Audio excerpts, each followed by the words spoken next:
মহাশয় এবার বক্তব্য রাখবার জন্য ডায়াসে আসছেন। আমি তপন দাকে মাইক্রোফোনে আসার জন্য অনুরোধ জানাচ্ছি। আমি বক্তব্য শুরু করার আগে অনেক ভিড় হয়েছে, সবাইকে কারা কোথা থেকে এসেছেন দেখতে পাচ্ছি না। আমার রায়দিঘি গিলের ছাট, ভদ্রপাড়া, মুখার্জি চক, ওখান থেকে যারা এসেছেন একটু হাত তুলবেন বা দাঁড়াবেন। বিশেষ করে আমাদের মেয়েরা এসছে, ভগবতী, রেণুকা, পুতুল, অম্বিকা। কই? আচ্ছা, ঠিক আছে ঠিক আছে ঠিক আছে, তোমাদের হাসি মুখ দেখতে পেলাম, দেখতে পাচ্ছিলাম না।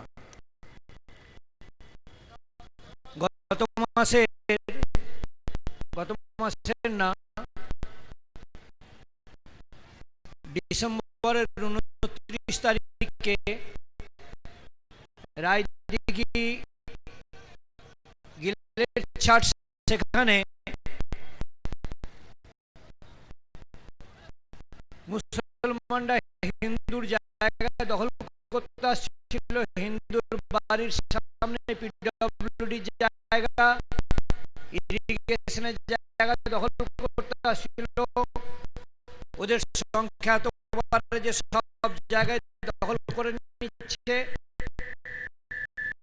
আর হিন্দুরা মেনে নিচ্ছে।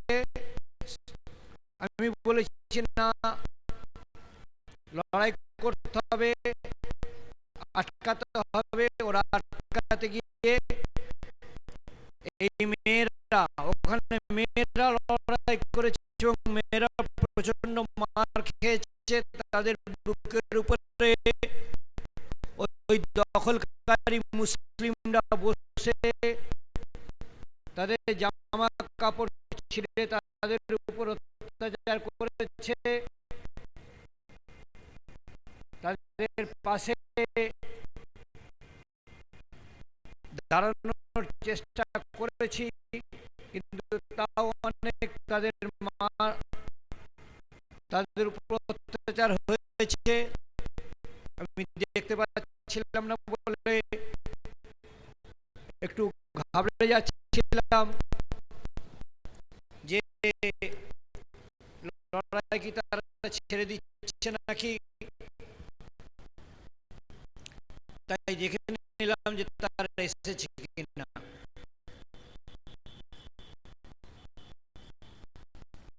মঞ্চ উপবিষ্ট পূজ্যপাদ স্বামী প্রদীপ্তানন্দজি মহারাজ, অন্য বিশিষ্ট সন্ন্যাসী বর্গ, মঞ্চে বসে আছেন। আমি যাকে প্রকৃত ব্যক্তিগতভাবে শ্রদ্ধা করি, প্রফেসর ডক্টর শরদিন্দু মুখার্জি, আমার সহকর্মী ব্রজেন, সুদূর তামিলনাড়ু থেকে এসেছেন, অর্জুন সম্পদ, সুনীল মহারাজ, অসিতাভ ভৌমিক মহাশয়,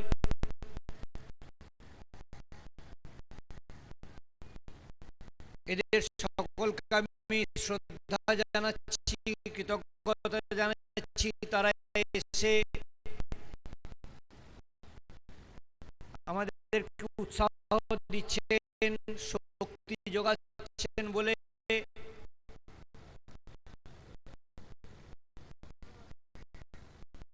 বাংলার বিভিন্ন গ্রামগঞ্জ থেকে, জেলা থেকে আগত আমার সংগ্রামী ভাইয়েরা মা ও বোনেরা, আমার সংগ্রামের সাথীরা,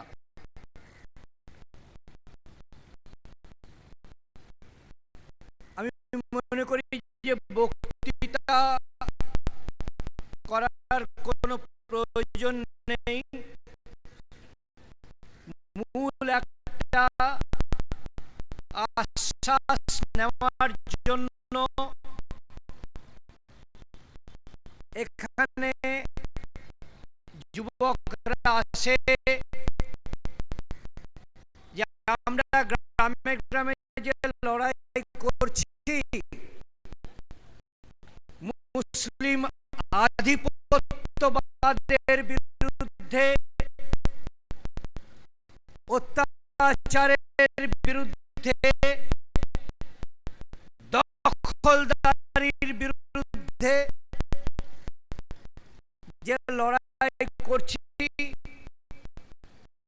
আমাদের ধর্মের উপরে প্রতিনিয়ত আক্রমণ হচ্ছে।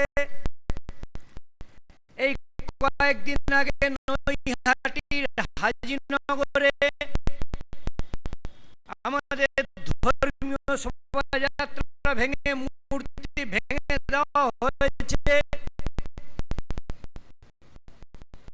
প্রতি জায়গাতে এরকম হচ্ছে। এর বিরুদ্ধে যে লড়াই করছি,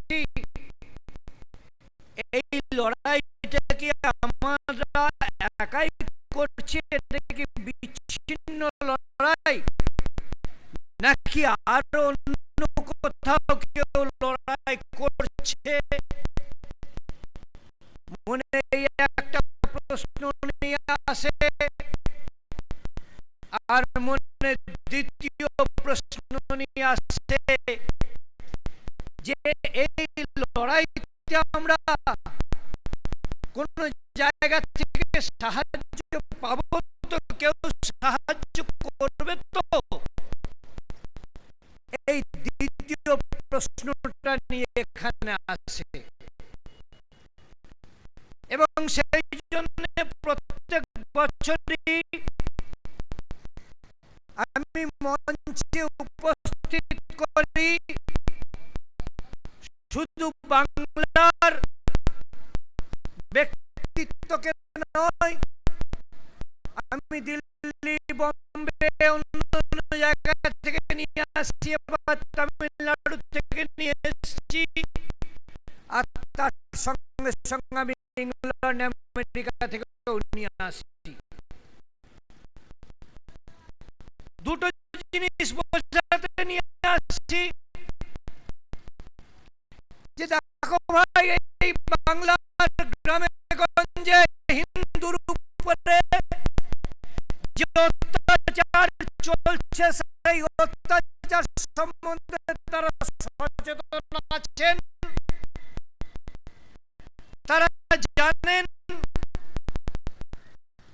আর দ্বিতীয় এই বার্তা দিতে নিয়ে আসি যে তোমাদের লড়াইয়ে শুধু বাংলার শক্তি নিয়ে আমি লড়ছি না, আমার পিছনে সারা ভারতের শক্তি আছে, আমার পিছনে সারা পৃথিবীর হিন্দুর শক্তি আছে।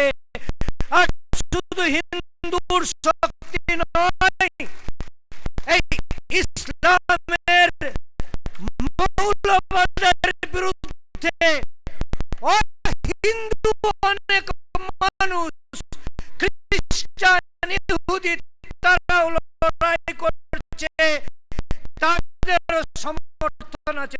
ডক্টর বেনকিন হিন্দু নন, ডক্টর বেনকিন তিনি ইহুদি, কিন্তু তিনি কেন এসেছেন না? বাংলাদেশে মুসলমানরা যে অত্যাচার করে উনি তা জানেন। ইসরায়েল ক্ষুদ্র দেশ, তাদের উপরে যে মুসলিমরা গাজা থেকে ঝাঁপিয়ে পড়ছে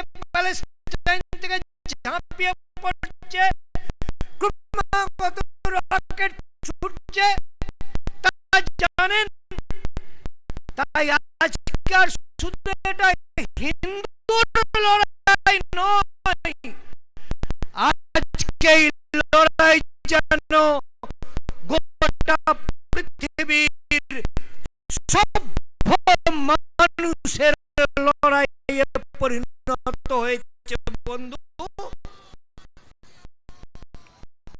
তাই মনে হচ্ছে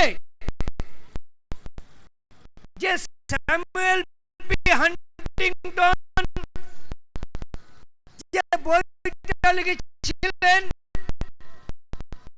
ক্লাসেস অফ সিভিলাইজেশন, আজকে হিন্দু ভার্সাস মুসলমান কিংবা খ্রিস্টানদের সঙ্গে মুসলমানদের ক্রুসেড হচ্ছে, আজকে শুধু তাই নয়, আজকে গোটা পৃথিবীব্যাপী এই ইসলামিক ধর্মান্ধতার বিরুদ্ধে গোটা পৃথিবীর সভ্য মানুষরা লড়াই করছে।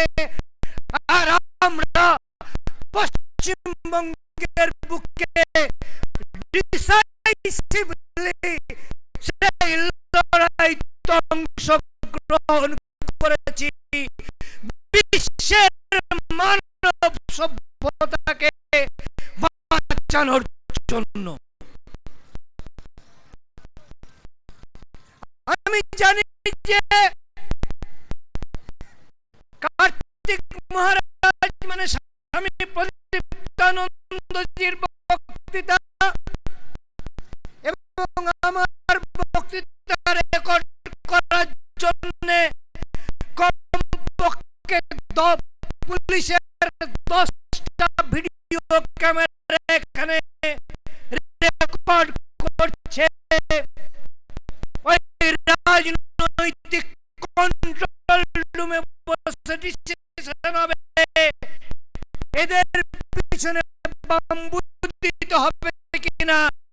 আচ্ছা খুঁজে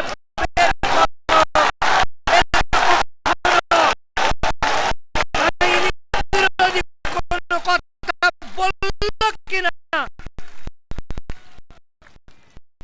কার্তিক মহারাজার তপন ঘোষ সংবিধানকে অতিক্রম করে আইনকে লঙ্ঘন করে কোন কথা বলল কিনা। তারা মাইক্রোস্কোপ দিয়ে তারা কি বলে ওই গ্লাস দিয়ে তারা দেখবে যে তপন ঘোষের কথা আর কার্তিক মহারাজের কথাই আইন লঙ্ঘনকারী একটা শব্দ বেরিয়ে পড়ছে কিনা। কিন্তু এখানে পুলিশ প্রশাসনের অনেক উপস্থিত আছেন, ভুলে গেলেন আজ থেকে মাত্র 1 মাস হয়নি এখানে সিদ্দিকুল্লাহ চৌধুরীর মিটিং হচ্ছিল। সেই মিটিং এ একটা পুলিশের গাড়ি বোধহয় কারো গায়ে একটু ঘষে দিয়েছিল, চাপা দেয়নি। ওই সিদ্দিকুল্লাহ চৌধুরীর অনুগামীরা পুলিশকে এমন তাড়া করেছিল, পুলিশ অফিসাররা আপনারা এই করে আইন শৃঙ্খলা রক্ষা করতে পারবেন? আপনারা রেড রোড দিয়ে ছুটেছিলেন, আপনারা পালিয়েছিলেন, আপনাদের পিছনে তাড়া করে গিয়েছিল।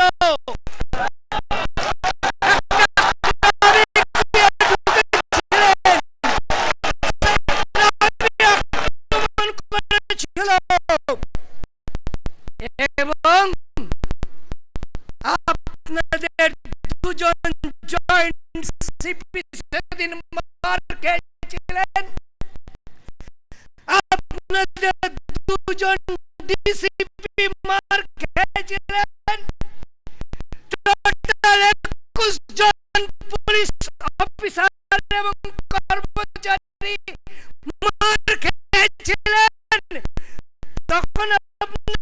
লুকিং গ্লাস দিয়ে মাইক্রোস্কোপ দিয়ে তো দেখেননি যে আইনে লঙ্ঘন করা হচ্ছে কিনা।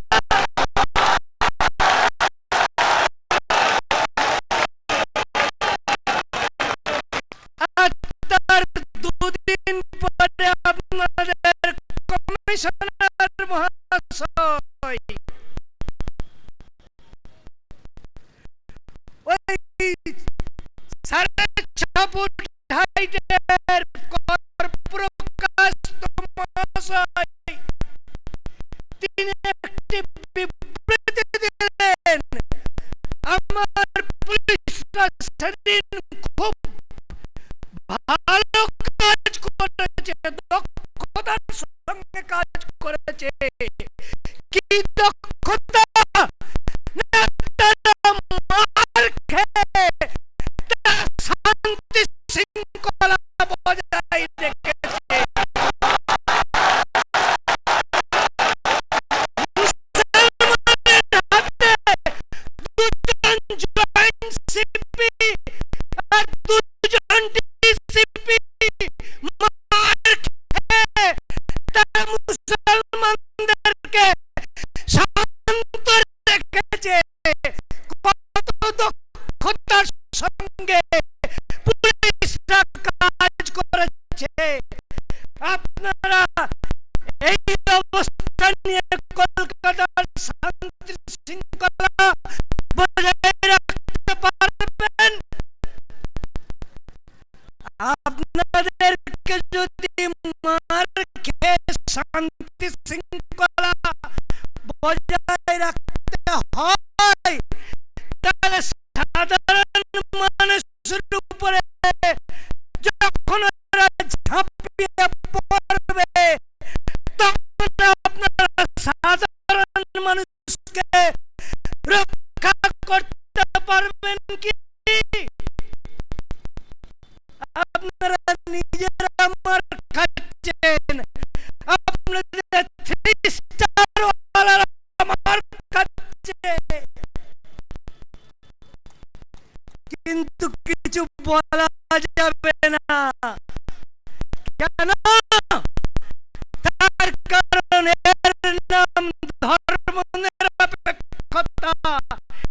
আমি এর নাম দিয়েছি অ্যাপ্লাইড সেকুলারিজম। স্বর্গত শিবপ্রসাদ রায় বলতেন ফলিত বলে কি একটা কথা বলতেন উনি। তাই আমি এর নাম দিয়েছি সেকুলারিজম, কাগজের সামাজিক কাজ। এই কাজ ধর্মীয় কাজ। কোন দলের রাজনৈতিক ভোট জোগাড়ের জন্য, কোন দলের রাজনৈতিক লাভ করিয়ে দেওয়া আর কোন দলের রাজনৈতিক ক্ষতি করিয়ে দেওয়ার জন্য আমার এই সম্মেলন নয়। আমার একটা প্রবলেম আছে। প্রবলেম কি? প্রবলেম মহারাজরা আমার উপরে খেপে যাবেন, কিন্তু না বললে নয়। আমার প্রবলেম হচ্ছে গেরুয়া রংটা, আর আমার প্রবলেম হচ্ছে জয় শ্রীরাম স্লোগান। এই গেরুয়া পতাকা, গেরুয়া ব্যানার আর জয় শ্রীরাম শুনলেই অনেকে ভেবে বসে এটা বুঝি বিজেপি। না বন্ধু, এটা বিজেপি নয়। মহারাজরা মাফ করবেন, আমি আমার ছেলেদেরকে শিখেছি জয় শ্রীরাম বলবে না, জয় মা কালী বলো। রামজি রামজি 14 বছর বনে ঘুরেছিলেন, কিন্তু বোধহয় আমাদের বাংলাতে আসেননি। যদি এসে দেখেন পুরুলিয়ার অযোধ্যা পাহাড়ে এসে থাকতে পারেন। আমাদের এই বাংলাকে রক্ষা করেছে মা কালী, আমাদের এই বাংলাকে রক্ষা করেছে ভগবান মহাদেব শিব। তাই জয় মা কালী, হর হর মহাদেব বলো। রামজিকে ত্যাগ করব না, রামজি আমার বুকে আছেন। রাম রামজি বলো, জয় রামজি কি বলো, জয় রামজি কি বলো। জয় শ্রীরাম হনুমানজি বলেছিলেন, হনুমানজি জয় শ্রীরাম বলেছিলেন, কিন্তু হনুমানজি জয় শ্রীরাম বলে সাগরে লাফিয়েছিলেন, রাক্ষসদেরকে আছাড় মেরে মেরে মেরেছিলেন, কিন্তু হনুমানজি গদিতে বসেননি, গদিতে বসেছিল সুগ্রীব। আর আজকে যারা জয় শ্রীরামের কি বলে এজেন্সি নিয়েছে, তারা কিন্তু গদিতে বসেছে। এটা মনে রাখবে। তারা ক্ষীর খাচ্ছে, হনুমানজি রামের পায়ের নিচে বসে রাখতেন, হনুমানজি গদিতে বসেননি। তাই আমরা বলবো জয় শ্রীরাম, আর জয় শ্রীরামকে ভাঙিয়ে খাবে কোন রাজনৈতিক দল, সেই ভাঙিয়ে খাওয়ার সুযোগ যেন তোমরা না দাও, সে ব্যাপারে সচেতন থাকতে হবে। আমরা কংগ্রেসের মুসলিম দর্শন দেখেছি,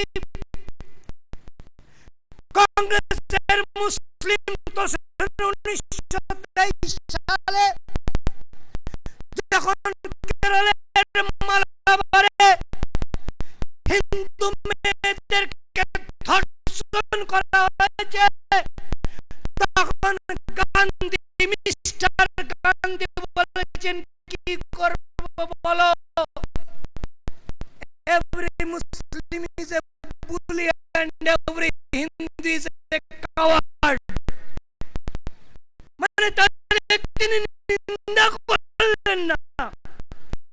স্বামী শ্রদ্ধানন্দকে যখন রশিদ হত্যা করল, তখন গান্ধী বললেন রশিদ আমার ভাই। অর্থাৎ ওই এটা একটা মানুষকে খুন করেনি, রশিদ একটা মার্ডারার মাত্র ছিল না, সে তার ধর্মের প্রেরণাতে স্বামী শ্রদ্ধানন্দকে হত্যা করেছিল। কেননা স্বামী শ্রদ্ধানন্দ আর্য সমাজের নেতা, তিনি মুসলমানদেরকে ঘরোয়া করে হিন্দু ধর্মে ফিরিয়ে আনছিলেন, শুদ্ধিকরণ করে হিন্দু ধর্মে ফিরিয়ে আনছিলেন। তাই শ্রদ্ধানন্দকে হত্যা করে তার কাছ থেকে 10-20 হাজার টাকা লুট করার জন্য ওই রশিদ মিয়া হত্যা করেনি, ওই যে মুসলমানদেরকে হিন্দু ধর্মে ফিরিয়ে আনছেন, এই কাজটাকে বন্ধ করার জন্য, অর্থাৎ ইসলাম ধর্মের প্রেরণাতে স্বামী শ্রদ্ধানন্দকে হত্যা করেছে। কিন্তু ইসলাম ধর্মের এই ধর্মান্ধতা, এই খুনে মানসিকতাকে নিন্দা গান্ধী, মিস্টার গান্ধী করতে পারলেন না। এর নাম মুসলিম দর্শন বন্ধু। আমরা কমিউনিস্টদের মুসলিম দর্শন দেখেছি। জ্যোতি বসু ওই মুসলমানদের সঙ্গে শহীদ মিনারে একসঙ্গে মিটিং করে দেশ ভাগের দাবি জানিয়েছিলেন। তাই পাকিস্তানের দাবি Jyoti Basu communist party of India করেছিল। আমরা কমিউনিস্টদের মুসলিম দর্শন দেখেছি। এই গঙ্গাতে 8টা হিন্দু গ্রাম 2010 সালের 6, 7, 8 সেপ্টেম্বর যখন মুসলমান দুষ্কৃতীরা জ্বালিয়ে দিল, হাজী নুরুলের নেতৃত্বে, তখন তার বিরুদ্ধে কোন শক্ত আইনি ব্যবস্থা ওই তৎকালীন বুদ্ধ ভট্টাচার্যের পুলিশ নিতে পারল না। আমরা কমিউনিস্টদের মুসলিম দর্শন দেখেছি ওই সেলিমের উত্থানে। সেলিম কিন্তু মমতার তৈরি নয় বন্ধু, মমতার কোলে বসেছে, কিন্তু সেলিম তৈরি হয়েছে সিপিএম এর আমলে তৈরি হয়েছে। ওই খোরা হাসেম বিষাক্ত মদ খেয়ে 173 জন মারা গেল, সে কিন্তু সিপিএম এর আমলে তৈরি হয়েছে। তাই সিপিএম এর মুসলিম দর্শন আমরা দেখেছি। আমরা মমতা ব্যানার্জি টিএমসির মুসলিম দর্শন দেখেছি। ইমাম ভাতা থেকে শুরু করে প্রতি পদে পদে তার হিজাব পরে নামাজ পড়ার সবকিছু আমরা মুসলিম দর্শন দেখেছি। আর এই মুসলিম দর্শন দেখে দেখে বিরক্ত হয়ে, শুধু বিরক্তি নয়, বিরক্তি তো অনেক হালকা কথা, আজকে মগরাহাটের হিন্দুরা তারা মগরাহাট ছেড়ে বারুইপুর সোনারপুরে তারা আজকে পালিয়ে চলে এসেছে। তাই ওই মুসলিম দর্শন আমাদের হিন্দুকে ঘর ছাড়া মাটি ছাড়া করছে। তাই এই মুসলিম দর্শনের বিরুদ্ধে তীব্র প্রতিক্রিয়াতে মানুষ বিজেপির দিকে চলে যাচ্ছে। কিন্তু আমরা অবাক হয়ে দেখলাম যে কদিন আগে, 1.5 মাস আগে বিজেপির সর্বভারতীয় সভাপতি অমিত শাহ এখানে এলেন।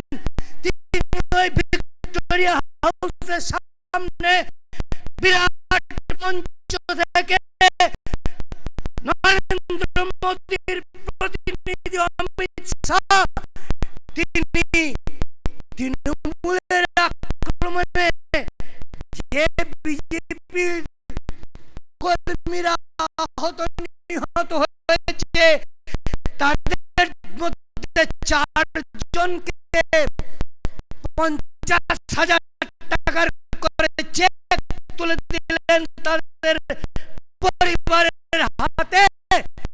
4 জনই মুসলমান, বীরভূমের পারুয়ার ইলাম বাজারের মুসলমান।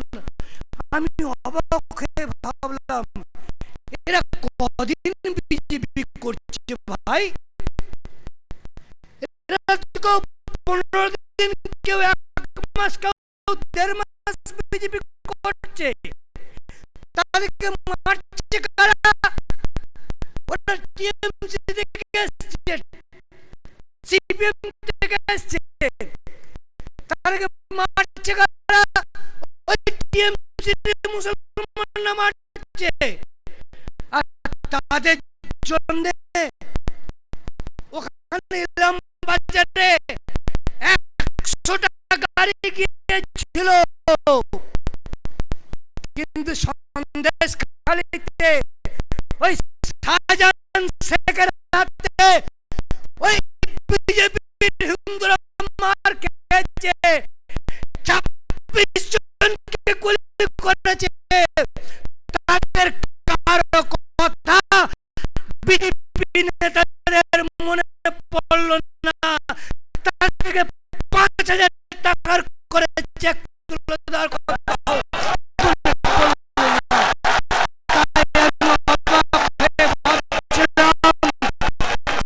কংগ্রেসের মুসলিম দর্শন দেখেছি, সিপিএম এর মুসলিম দর্শন দেখেছি, মমতা ব্যানার্জির মুসলিম দর্শন দেখেছি।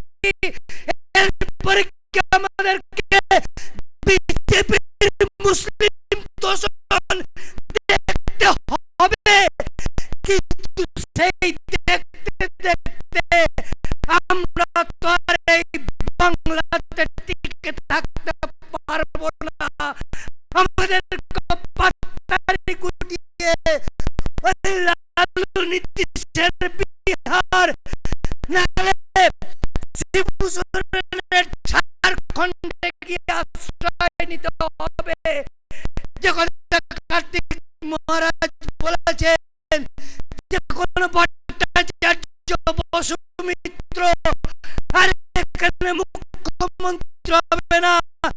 সেই দিনকে এগিয়ে আনতে কংগ্রেস, সিপিএম আর টিএমসি যেমন কাজ করেছে, আজকে বিজেপিও কি সেই স্কুলে লেখাপড়া করে হাত মিলিয়েছে নাকি ওই মুসলিম দর্শন করে? আমাদেরকে চোখ কান খোলা রাখতে হবে। আমাদেরকে চোখ কান খোলা রাখতে হবে ভাই সব। ওই মুসলিম ভাইদের কাছ থেকে শিক্ষা গ্রহণ করো। ওই ক্যানিং শওকত মোল্লার কাছ থেকে, ওই সন্দেশখালীর শাহজাহান শেখের কাছ থেকে শিক্ষা গ্রহণ করো। 40 বছর সিপিএম করেছে, 40 বছর সিপিএম করে সিপিএম যে পাপ করেছে, আর সিপিএম এর ঝান্ডা ধরে ওই গুন্ডারা, ওই শওকত মোল্লা, ওই শাহজাহান শেখ, ওই সেলিমেরা যে পাপ করেছে, সেই পাপে সিপিএম ডুবেছে, মমতা উঠেছে। মমতাও সেই পাপ করা শুরু করলো। আজকে বিজেপি যদি সেই একই পাপের পথে হাঁটে, তাহলে হিন্দুদের যাওয়ার জায়গা কোথায়? কিন্তু তারপর কি দেখা গেল না, শওকত মোল্লা যে 40 বছরের 30 বছরের সিপিএম এর ক্যানিং টুর নির্বাচিত পঞ্চায়েত সমিতির সভাপতি, ক্যানিং টুর সিপিএম এর নির্বাচিত ব্লক পঞ্চায়েত সমিতির সভাপতি, সে ঝান্ডা পাল্টে টিএমসি হয়ে গেল। শাহজাহান শেখ ছিল মুসলিম শেখ, সিপিএম এর ডাকারাটি সরবেরি অঞ্চলের অঞ্চল প্রধান, তার পোষা গুন্ডা, সে টিএমসি হয়ে গেল। সেলিম টিএমসি হয়ে গেল, খোরা হাসান টিএমসি হয়ে গেল। অর্থাৎ মুসলমানরা তারা যেদিকে পাওয়ার সেই ঝান্ডাটা ধরে নিয়ে হিন্দুর উপর অত্যাচার করছে। আজকে আমাদের হিন্দুকেও ওই ঝান্ডার রং দেখলে চলবে না। ঝান্ডার রং নয়, ঝান্ডার স্লোগান নয়। আমি কত স্লোগান দিয়েছি, जो राम जी का बात करेगा वो देश में काज करेगा, वो देश में राज करेगा। और भूल स्लोगान दिएছিলাম, जो राम जी का नाम करेगा देश में राज करेगा नहीं, जो राम जी का काज करेगा। झंडार रंग देखाबो बोलो ना, झंडार रंग देखाबो बोलो ना। অনেকবার আমরা বোকা বনেছি, তাই এবার তীক্ষ্ণ দৃষ্টিতে নজর রাখবে। যদি মুসলিম দর্শন করে তাহলে কোন দলকে ছেড়ে কথা বলবে না। তাই আমরা সমস্ত দলের হিন্দুকে আহ্বান জানিয়েছি, ভাই তুমি যে দল করছো, তুমি মুসলিম দর্শনকারী মমতা ব্যানার্জি টিএমসি করছো, টিএমসি ছেড়ে চলে এসো না, টিএমসি ছেড়ে চলে এসো না। কারণ আমি তোমাকে এখন কোন হিন্দু রাজনৈতিক দল নির্ভেজাল খাঁটি হিন্দু রাজনৈতিক দল দিতে পারছি না। তাই তুমি টিএমসিতে থাকবে, টিএমসিতে থেকে যেমন করে শওকত মোল্লা, শাহজাহান শেখরা মুসলমানের স্বার্থ রক্ষা করছে, তুমি টিএমসিতে থেকে, তুমি কংগ্রেস থেকে, তুমি সিপিএম থেকে, তুমি বিজেপি থেকে তেমনি করে হিন্দুর স্বার্থ রক্ষা করবে। তোমাকে দল ছেড়ে আসবে না, দল ছেড়ে আসবে না।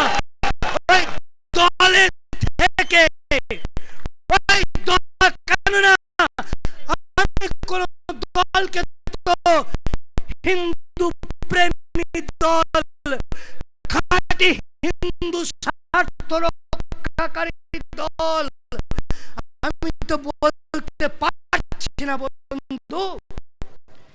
সেই জন্য যতক্ষণ না পর্যন্ত সেরকম কোন দল খুঁজে পাচ্ছি, অথবা যতক্ষণ না পর্যন্ত সেরকম দল তৈরি হচ্ছে, ততক্ষণ পর্যন্ত আমরা সমস্ত দলকে সমান নজরে দেখব, কাউকে বিশ্বাস করব না, তীক্ষ্ণ নজর রাখবো তাদের উপরে এবং আমরা আমাদের কাজ করে যাব। আজকে দিল্লির নির্বাচনের রেজাল্ট কি হলো, কেন হলো? এই তো 6 মাস আগে, 8 মাস আগে ওই দিল্লির লোকই বিজেপিকে ভোট দিয়েছিল। আজকে তারা মুখ ফিরিয়ে নিল কেন? না বন্ধু, দিল্লির লোক বিজেপি অনেক আগে থেকে চেনে। আপনারা জানেন না 1967 সালে প্রথম জনসংঘ দিল্লিতে ক্ষমতায় এসেছিল, তাই তখন থেকে চেনে। তাকে তারা ভোট দেয়নি, কারণ তারা জেনে নিয়েছে কেমন। 2014 সালের লোকসভা নির্বাচনে দিল্লির মানুষ, সারা ভারতের মানুষ বিজেপিকে ভোট দেয়নি, দিয়েছিল মোদিকে। আর কোন মোদিকে? বিকাশ পুরুষ মোদিকে দিয়েছিল। বিকাশ পুরুষ মোদিকে ভোট দিয়েছিল। তাহলে 2004 সালে বাজপেয়ী ভোটে হেরে গেলেন কেন? বাজপেয়ী তো বিকাশ পুরুষ ছিলেন। গোটা ভারতবর্ষের রাস্তা বিপ্লব তিনি তো করেছেন। তিনি তো দ্রব্যমূল্য স্থিতিশীল রেখেছেন। বাজপেয়ীকে ভোট দিল না কেন 2004 সালে? তাই গত বছর লোকসভা নির্বাচনে সারা দেশের মানুষ এবং দিল্লির মানুষ তারা বিকাশ মোদিকে ভোট দেয়নি, তারা হিন্দু স্বাভিমানী 2002 গুজরাটের বদনামার মোদিকে তারা ভোট দিয়েছিল।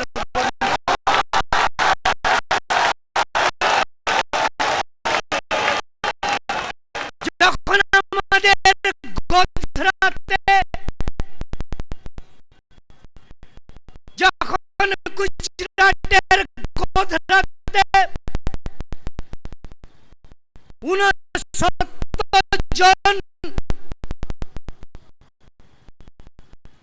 69 জন 59 রাম ভক্তকে জীবন্ত পুড়িয়ে মেরে দিল ওই গোধরার মুসলিম দুষ্কৃতিকারীরা। তারপর গুজরাটের মানুষ সেই প্রচন্ড ভয়ঙ্কর অপমান এবং অত্যাচারের প্রতিকার করেছিল,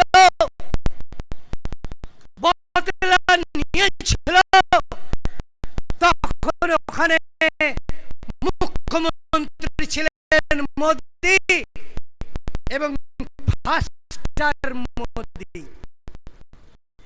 সেটাই মোদির ফার্স্ট টার্ম ছিল। তাই 2002 মোদি যে পরিচয় দিয়েছিলেন, সেই পরিচয়ে মোদি কিন্তু দিল্লির সিংহাসন পর্যন্ত পৌঁছেছেন। আজকে মোদি যদি বিকাশ পুরুষ সাজার চেষ্টা করেন, তাহলে কি হতে পারে তার ইঙ্গিত এবার দিল্লি বিধানসভা নির্বাচন হয়ে গিয়েছে।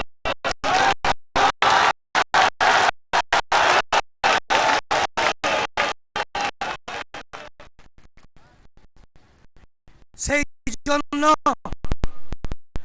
আমরা বাংলার মাটি বাঁচাতে,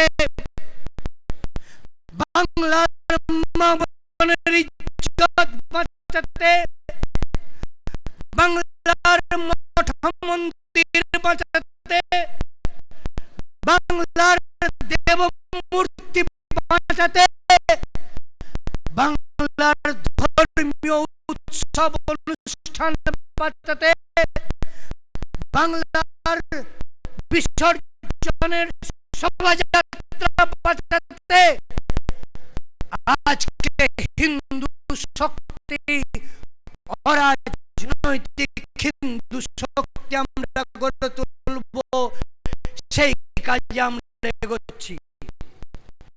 সেই কাজে যে রাজনৈতিক দলের আমরা সাপোর্ট পাব, আমরা তার প্রতি কৃতজ্ঞ থাকব। আর যারা শুধু লিপ সার্ভিস দেবে, শুধু লিপ সার্ভিস, শুধু ছোটের সার্ভিস, মুখের সার্ভিস যারা দেবে, তারা আমাদের সহযোগিতা পাবে না। এই কথাটা সবাই যেন ভালো করে মনে রাখে। কেন্দ্র সরকারের প্রতি আমাদের অনেক প্রত্যাশা ছিল। মোদিকে আমরা সমর্থন করেছিলাম, মানুষ সমর্থন করেছিল। তাই মোদি বিপুল সংখ্যা করি, আমি বারবার বলছি বিজেপি নয়, তাই মোদি বিপুল সংখ্যা গরিষ্ঠতা নিয়ে ক্ষমতায় এসেছিলেন। কিন্তু কি হলো? মোদিজি বলেছিলেন যে প্রত্যেকটা বাংলাদেশ অনুপ্রবেশকারীকে বাক্স পেটরা গুছিয়ে নাও, বলেছিলেন না? মুসলিম অনুপ্রবেশকারীকে বাক্স পেটরা গুছিয়ে নিতে হবে। আজকে একজন অবৈধ মুসলিম অনুপ্রবেশকারীকে বিতরণ করা হয়েছে বন্ধু 8 মাসের মধ্যে, করা হয়নি।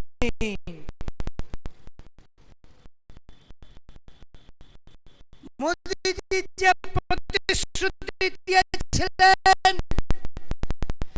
যে গো পাচার বন্ধ হবে, আমার বনগাঁ বসিরহাটের বর্ডার থেকে এখানে হাজার হাজার মানুষ এসেছে, গো পাচার বন্ধ হয়েছে। তাহলে মোদিজি কি করছেন? ঠিক সেরকম করে আমাদের বাঙালির আর একটা প্রত্যাশা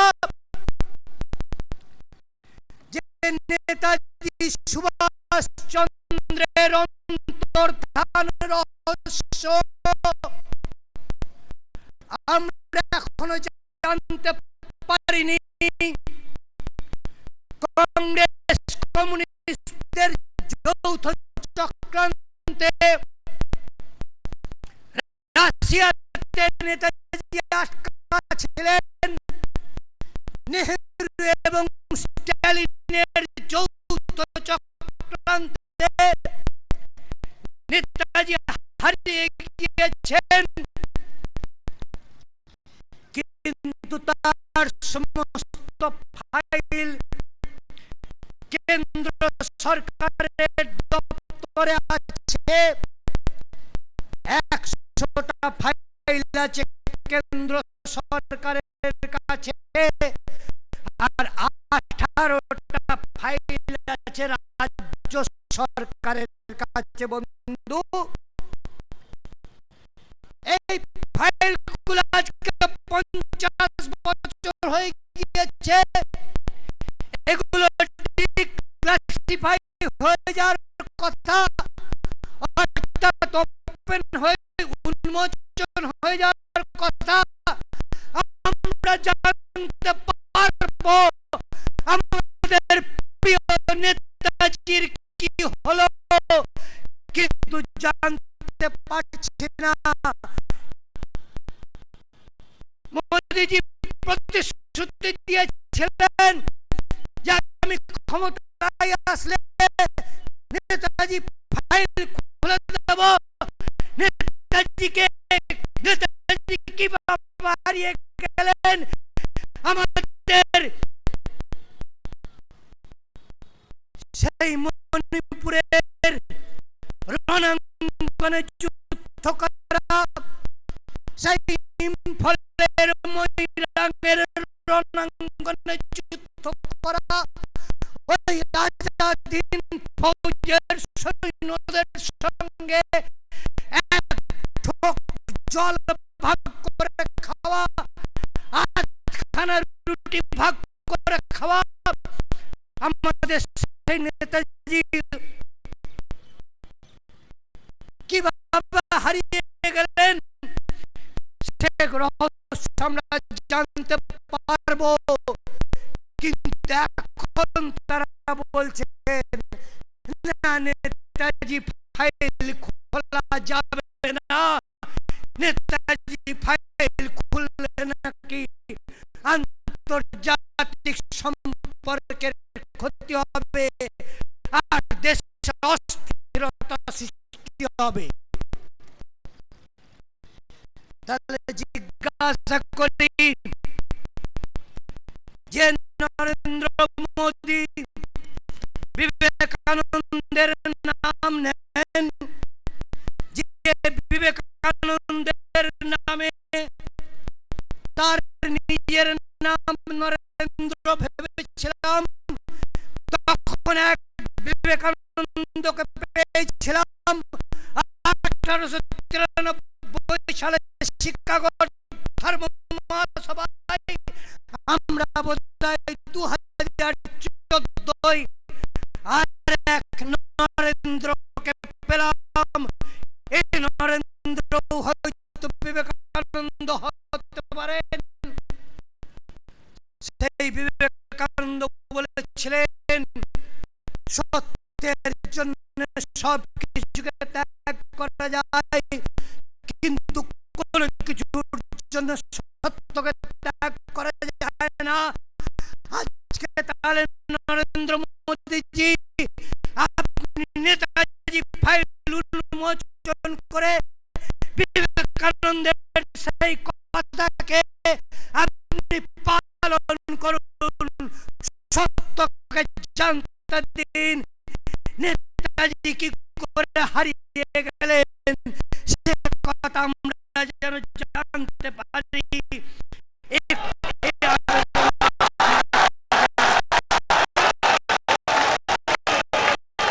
আমাদের আর একটা দাবি, 2011 সালে জনগণনা হয়ে গিয়েছে, সেন্সাস হয়ে গেছে, তার সমস্ত পরিসংখ্যান বেরিয়ে গিয়েছে, কিন্তু এখনো পর্যন্ত ধর্মভিত্তিক ডাটাগুলো, ধর্মভিত্তিক পরিসংখ্যানগুলো সরকার প্রকাশ করলেন না। সোনিয়া মনমোহনের সরকার প্রকাশ করেনি, সে কথা বুঝতে পারি। মুসলমানরা যে সংখ্যায়